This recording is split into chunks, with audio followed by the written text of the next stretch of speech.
When Jim turned 74, he thought he'd never read his wife's love letters again. 50 years of anniversary notes, and a black blob now sat in the middle of every page. His doctor said it was just aging. New glasses, painful injections, nothing worked. Then, researchers at Oxford scanned 12,000 eyes and found something shocking. Fading vision wasn't the eye itself.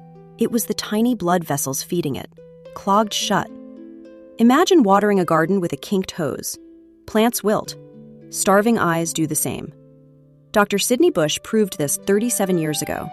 The eye care industry buried him. He called it the red root hack, one humble plant that flushes the clog and restores blood flow. Within 3 months, Jim could read the smallest line on the chart. By month 9, 20/20 vision. That night, he read every love letter to his wife. If you want the full method, tap my profile picture and click the link on my channel.